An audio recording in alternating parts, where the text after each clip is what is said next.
Okay, I know this challenge doesn't sound any worse than regular Isle, but bear with me, and I'll show you guys why this is just the warm-up I needed, since I haven't uploaded a challenge video in a while. Now, I put up a poll for you guys to see how honest you guys were, and as your favorite narrator for my challenge runs, let's do the hardest escape first, the air. First things first, I need to zoom in my camera all the way.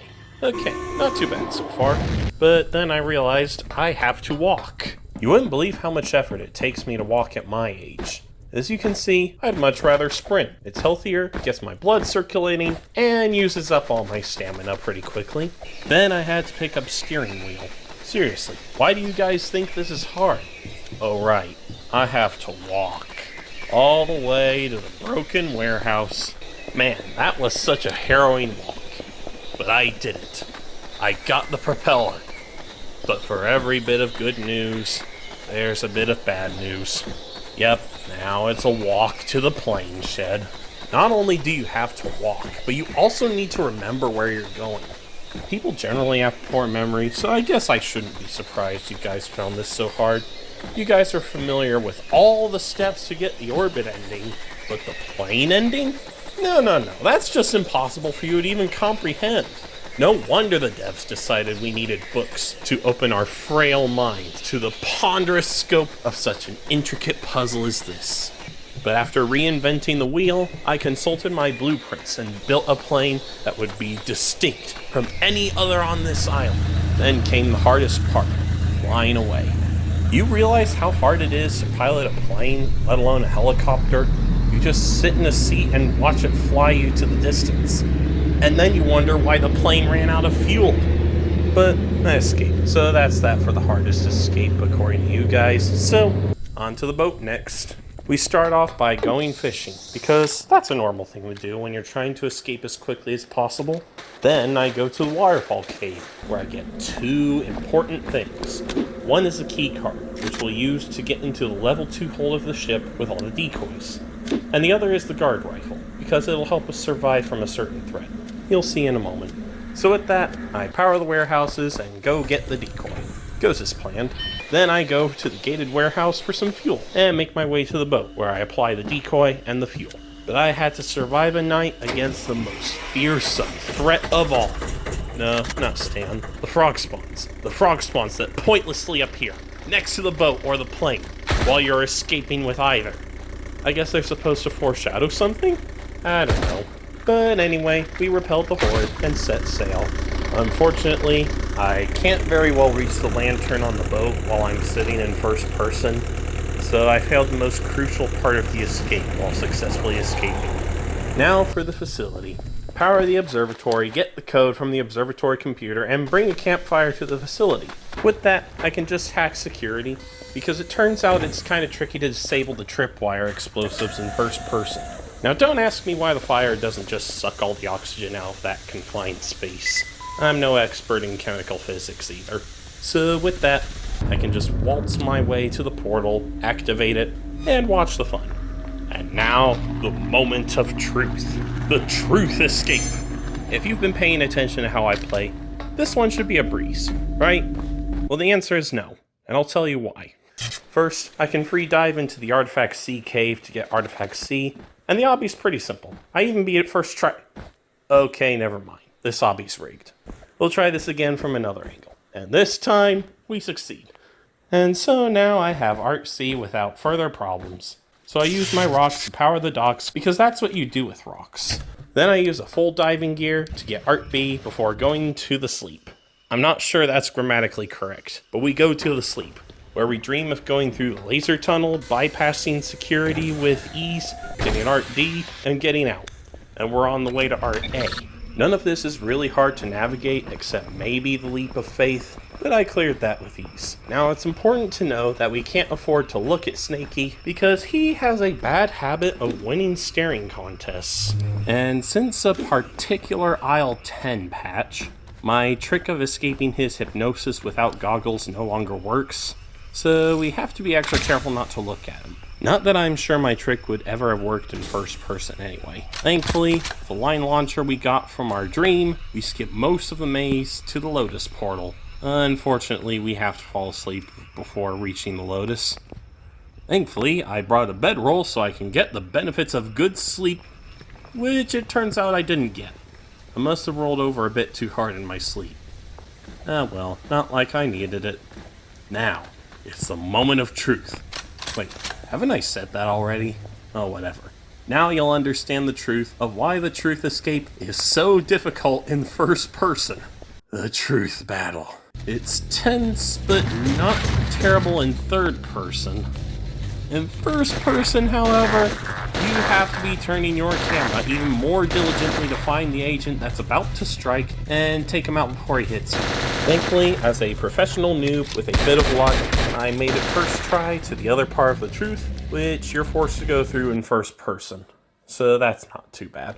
Going on to the balloon escape, it's pretty straightforward. You just need the parts, an optional line launcher to get to the top of Rock B, and maybe a little bit of extra speed on your side. And surprisingly, you don't really get much of a view of the aisle from the balloon. I was actually kind of disappointed with that. It's only enough of a view to get sniped by the mercenaries if you took too long or weren't at least clear of the sniper. Thankfully, I did all of this day one, so no problem. Now then, the feathered. All I have to do is press the buttons, visit the giver, and get the cash note. Wait a minute. This is first person. I'm in a dialogue screen where the mouse isn't unlocking. It unlocks in the master bypass screen. But this? Yeah, no dice. Somehow I'm in a bit of a bind. I tried using the pause screen to get my cursor where I needed it, and click before it's centered on the screen, which is almost frame perfect timing with no room for comfort whatsoever. I just barely made it out of there with nothing from the giver but my life. Clearly, this method wasn't going to work effectively enough, and I needed to survive the mercenaries if I was going to have any shot at a round 2 with the giver. So, I fought the Alpha Squad.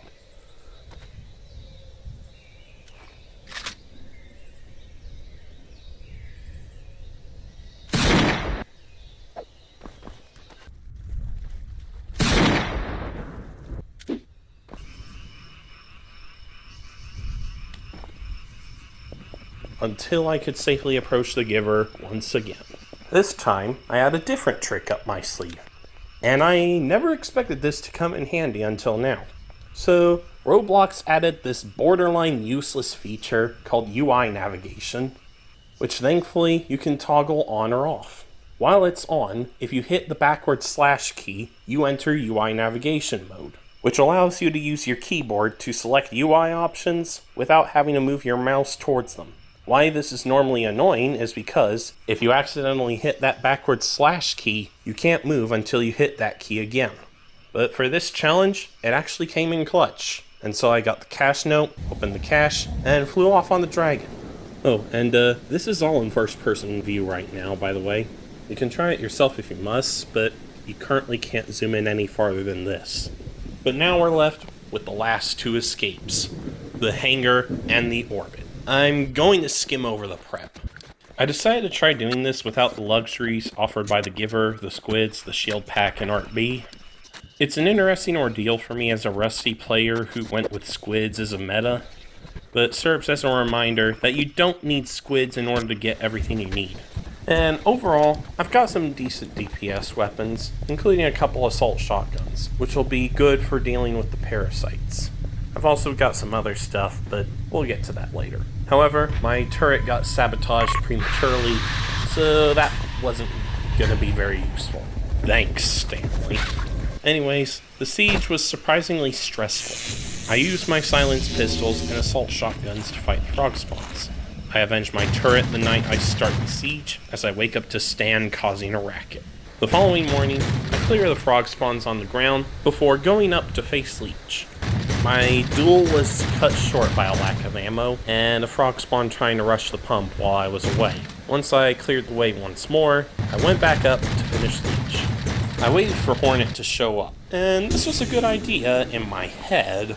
It would have worked if I wasn't leaving the pump wide open to frog spawns.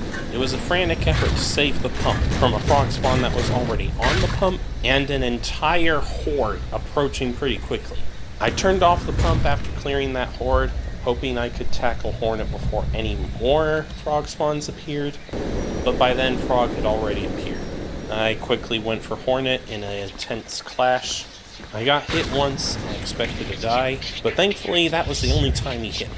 By the time I took the zipline back to the hangar, however, the pump was being attacked yet again, and I had a huge problem defending the pump this time.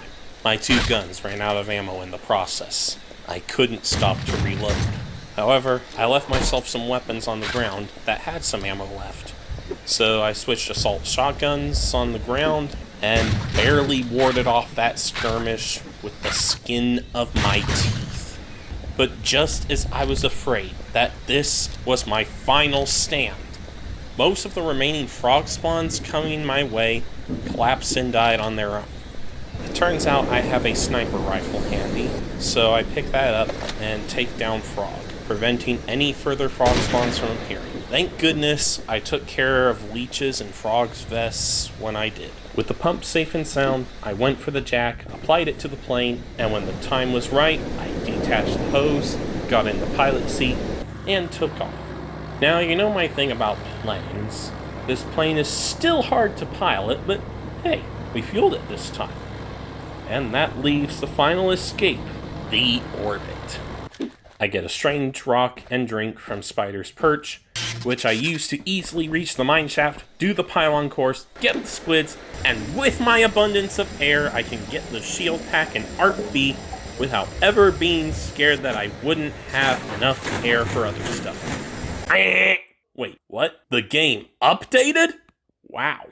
They actually nerfed the squid stuff now. It's still not that big of a nerf. You can get the shield pack and Art B if you're really determined to, with only one of those diving gears, but it's something to deter the squid tryhards just a little.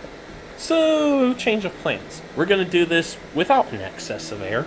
Then, considering all my skill with orbit runs, I'll just skip the footage where I press all the buttons, and you already know how I can beat the giver dialogue by this point, so let's just skip to the part where I get the cash, go to the dragon, and... oh. So, plot twist. I did not get all the buttons.